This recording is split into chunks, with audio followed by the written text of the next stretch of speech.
फैसला हो या आज सुप्रीम कोर्ट का फैसला हो, इस बात को साबित कर देता है कि अरविंद केजरीवाल जी की गिरफ्तारी पिछले 2 साल से आम आदमी पार्टी के नेताओं और मंत्रियों का विच हंट, पिछले 2 साल से चल रहा ये फर्जी शराब घोटाले का इन्वेस्टिगेशन सिर्फ और सिर्फ भारतीय जनता पार्टी का एक षड्यंत्र है।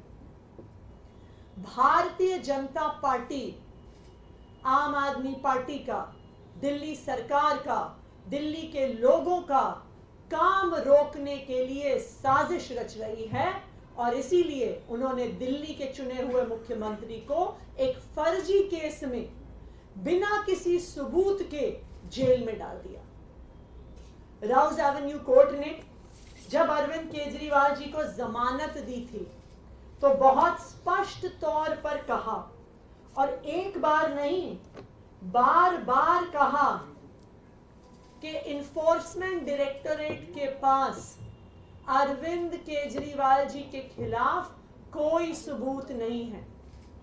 उन्होंने ये भी कहा कि ईडी इस केस में एक बायस के साथ एक्ट कर रही है।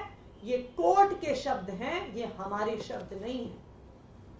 आज राउज एवेन्यू कोर्ट के उस फैसले पर सुप्रीम कोर्ट ने भी मोहर लगा दी और अरविंद केजरीवाल जी को ईडी के मुकदमे में जमानत दे दी।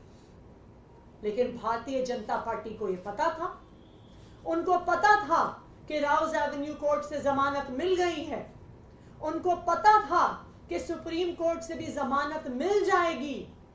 इसीलिए उन्होंने एक और षड्यंत्र रचा और सुप्रीम कोर्ट में जिस दिन अरविंद केजरीवाल जी की जमानत का केस आना था, उससे पिछले दिन अपने एक और राजनीतिक हथियार सीबीआई से अरविंद केजरीवाल जी को गिरफ्तार करवा लिया। क्यों किया गिरफ्तार सीबीआई से?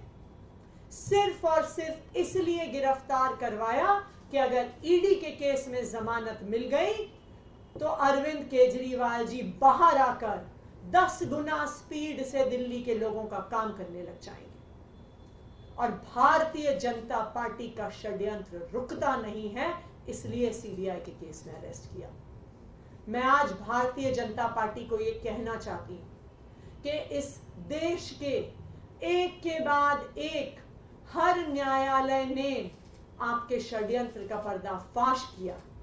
एक के बाद एक न्यायालय ने कहा है कि अरविंद केजरीवाल जी के खिलाफ सबूत नहीं है और आज एक के बाद एक हर न्यायालय अरविंद केजरीवाल जी को जमानत दे रहा है। मैं भारतीय जनता पार्टी को यह कहना चाहूंगी कि अपना घमंड खत्म करिए, अपना अहंकार खत्म करिए और बाकी पार्टियों के खिलाफ, लोकतंत्र के खिलाफ षड्यंत्र रचना बंद करिए।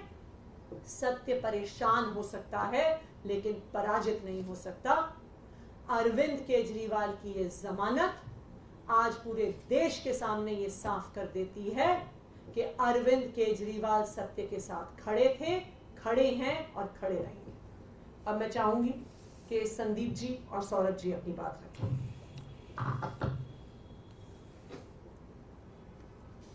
आज माननीय सुप्रीम कोर्ट ने जो फैसला दिया है वो पूरे देश के लिए एक ऐतिहासिक फैसला है। कई फैसले ऐसे होते हैं जो देश के लिए एक दिशा निर्धारण का काम करती है।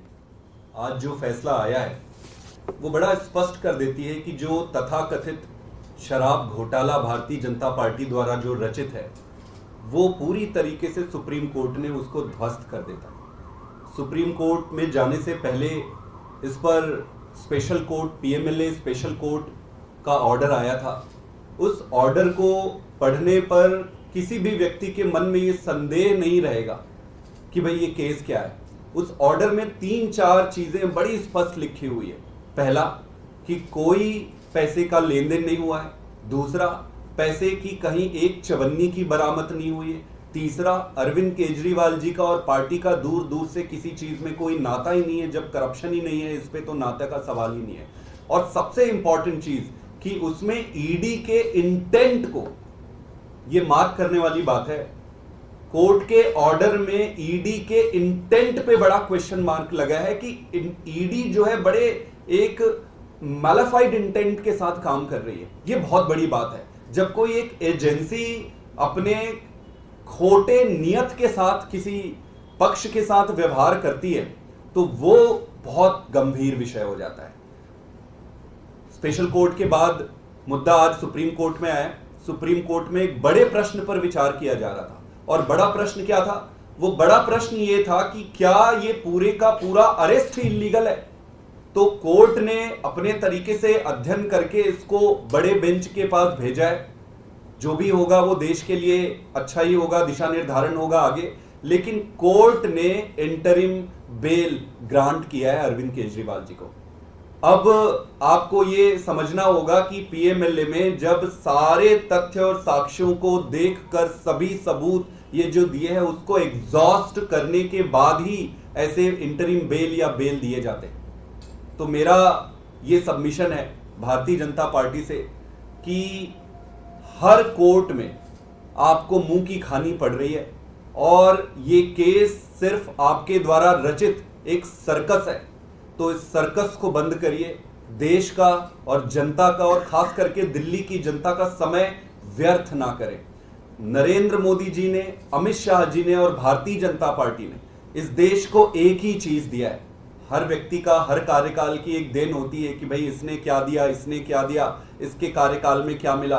तो भाजपा के मोदी जी और अमित शाह के कार्यकाल में एक ही चीज मिला है उस देश को, और वो है ये तानाशाही की ऐसी व्यवस्था जिसमें जिस राजनीतिक दल और राजनेता को ये सामने से हरा नहीं सकते या उनका सामना नहीं कर सकते, उनको गलत तरीके से, फ्रॉडुलेंट तरीके से षड्यंत्र करके जेल में डालना या उनको फंसाना, इसको बंद करना चाहिए। देश का बहुत समय वेस्ट हो रहा है। हमें नई राजनीति करनी है, देश को आगे लेकर जाना है। हम सब मिलकर जब अच्छी राजनीति करेंगे तभी देश आगे बढ़ेगा। मेरा ये फिर से रिक्वेस्ट है माननीय प्रधानमंत्री जी से और अमित शाह जी से कि ये गंदी राजनीति से बाहर आइए और अच्छी राजनीति करिए। मैं चाहूंगा कि सौरभ जी भी थोड़ा सा इस पर अपनी विचार रखें। आज जो सुप्रीम कोर्ट की double bench justice Sandeep Khanna, justice Dipankar Datta की बेंच ने जो सुप्रीम कोर्ट की छुट्टियों से पहले अपना ऑर्डर रिजर्व किया, उसको आज उन्होंने सुनाया।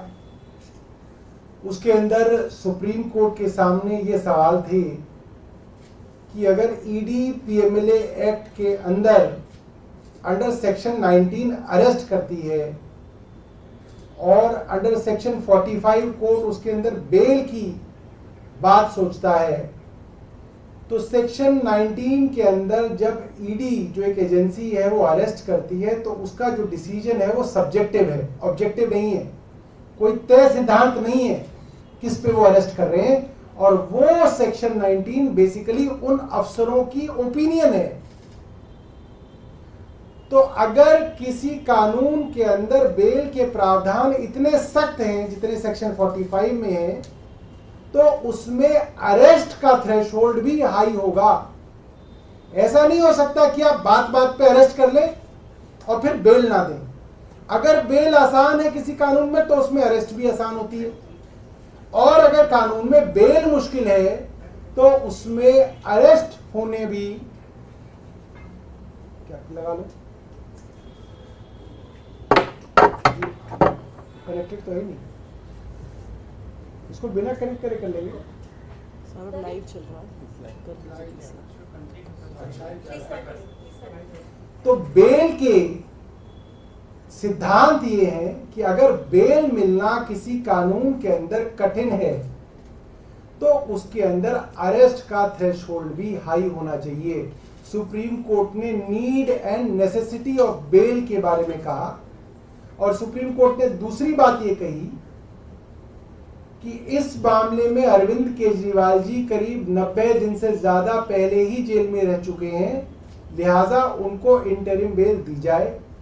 तीसरी बात सुप्रीम कोर्ट ने कही कि अरविंद केजरीवाल जी के ऊपर एक मुकदमा है, ऐसे में वो मुख्यमंत्री रह सकते हैं या नहीं रह सकते हैं, ये फैसला कोई कानून, कोई कोर्ट नहीं कर सकता, ये फैसला स्वयं वही कर सकते हैं। लिहाजा इसके अंदर कोई कानूनी बंदिश नहीं है। जो हमारे भारतीय जनता पार्टी के मित्र कूद रहे थे कि साहब वो उनके ऊपर मुकदमा हो गया, वो अरेस्ट हो गए, तो अरविंद केजरीवाल को इस्तीफा दे देना चाहिए, तो वो हाईकोर्ट में भी गए, हाईकोर्ट ने भी यही बात कही और अंततः सुप्रीम कोर्ट ने भी यही बात कही कि वो मुख्यमंत्री रहेंगे या नहीं रहेंगे इसमें कोर्ट कोई दखल नहीं कर सकता। ये बात आपके सामने रखी और मैं अपनी तरफ से उन सभी लोगों को बधाई देना चाहता हूं जो इस केंद्र सरकार के अत्याचार से पिछले कई सालों से लड़ रहे हैं और खास तौर पे पीएमएलए के कारण उनके ऊपर अलग अलग मौकों पे अत्याचार किया जा रहा है। सौरभ जी, पहले हेमंत सोरेन को भी रिलीफ मिला जस्ट आफ्टर द इलेक्शन, अब सीएम को भी मिला, ये किस तरह का? देखिए, मैं ये समझता हूं जुडिशरी भी आपके समाज का ही एक रिफ्लेक्शन होता है। आज पूरे देश में इस बात की चर्चा है कि जिसको चाहे भारतीय जनता पार्टी की केंद्र सरकार मुकदमों के अंदर फंसाती है। मुकदमों में फंसाने के बाद अपने राजनीतिक प्रतिद्वंदियों को जेल में डाला जाता है। जेल में डाल के उनके ऊपर एक प्रेशर बनाया जाता है कि यदि वे भारतीय जनता पार्टी के सामने सरेंडर कर दें, भारतीय जनता पार्टी के साथ मिल जाएं, तो उनके ऊपर वो मुकदमा कमजोर कर दिया जाता है। छापे भी इस तरीके से डाले जाते हैं। अब ये बात लगभग साफ हो गई है न्यायालयों के सामने कि ईडी के मुकदमे सिर्फ और सिर्फ राजनीतिक द्वेष की भावना से और उनको आम पृष्ठ करके भारतीय जनता पार्टी में लाने की भावना से केंद्र सरकार लगा रही है। तो कोर्ट्स इस चीज को रिफ्लेक्ट कर रहे हैं। इसी श्रृंखला में हेमंत सोरेन जी की बेल जो है हाई कोर्ट से हुई, अरविंद केजरीवाल जी की बेल तो लोअर कोर्ट से ही हो गई थी, आप देख सकते हैं। मगर जिस तरीके से ईडी रातों रात भागी, हाई कोर्ट के जज साहब ने बिना हाई कोर्ट का फैसला आए, ये इतिहास में पहली बार हुआ है। जिस जज ने हाई कोर्ट का फैसला ही नहीं पढ़ा, उसको यही नहीं मालूम कि लोअर कोर्ट ने किस बात पे बेल दी है, लोअर कोर्ट ने क्या दलीलें मानी है, क्या दलीलें खारिज की है, उस फैसले को बिना देखे हाई कोर्ट के जस्टिस साहब ने जो है उसके अंदर रोक लगा दी थी। तो वो भी जो मैसेज जो है मुझे लगता है पूरे समाज और जुडिशरी में गया है और ये बात साफ है कि केंद्र सरकार एक विच हंटिंग कर रही है। लेकिन अभी सीएम बाहर नहीं आ पाएंगे 17 जुलाई को। देखिए, वो तो आतिशी जी ने भी बताया। करेगा उनकी देखिए, बार बार पहले सुप्रीम कोर्ट ने इंटरिम बेल दी, पीएमएलए में मिलती नहीं है, उन्हें मिली। फिर लोअर कोर्ट में न्याय बिंदु जी ने उनको बेल दी। अब देश की हाईएस्ट कोर्ट ने उनको इंटरिम बेल दे दी। आप इस बात को समझिए, जैसे ही न्याय बिंदु जी ने अरविंद केजरीवाल को ईडी के मामले में बेल दी थी, ये बात केंद्र सरकार को समझ में आ गई थी कि अब गई भैंस पानी में, अब अरविंद केजरीवाल बाहर निकलने वाले हैं। इसीलिए सीबीआई जो है रातों रात अरविंद केजरीवाल के यहाँ गई, तिहाड़ के अंदर उनको उन्होंने अरेस्ट किया। 2 दिन के लिए फॉर्मेलिटी के लिए जो है 3 दिन की उनकी जो है इंटेरोगेशन करी। अब जो है ये कह दिया कि जी इन्होंने, सीबीआई ने भी इनको अरेस्ट कर रखा है सिर्फ इसलिए कि कहीं गलती से अरविंद केजरीवाल जी की बेल सुप्रीम कोर्ट में हो गई तो उनको उसके बाद भी जो है जेल में रखा जाए। बट मैं ये मानता हूं पीसी एक्ट जो होता है, प्रिवेंशन ऑफ करप्शन एक्ट जो होता है, वो मोटे तौर पे सीआरपीसी से गवर्न होता है, जिसके अंदर bail is a matter of right. इस सीबीआई की बेल के अंदर सीबीआई को साबित करना पड़ेगा कि इनको जेल में क्यों रखना है। ईडी और पीएमएलए के मामले में जो एक्यूज होता है उसको साबित करना पड़ता है कि मैं बेकसूर हूं। तो इसके अंदर जो बर्डन ऑफ प्रूफ है वो सीबीआई के ऊपर है और मुझे लगता है सीबीआई में तो बहुत सारे जो एक्यूज हैं एक्साइज केस के अंदर, उन सबको बेल मिल रखी है। वो सिर्फ पीएमएलए के अंदर जो है उनको बेल नहीं मिली थी, जिसकी वजह से वो जेल में थे। तो it's a matter of I think some time कि ये सीबीआई की बेल के अंदर जब मामला आएगा तो हमें उम्मीद है उनको बेल मिलेगी और अरविंद केजरीवाल जी दिल्ली के लोगों की सेवा करने वापस जो है लौटेंगे।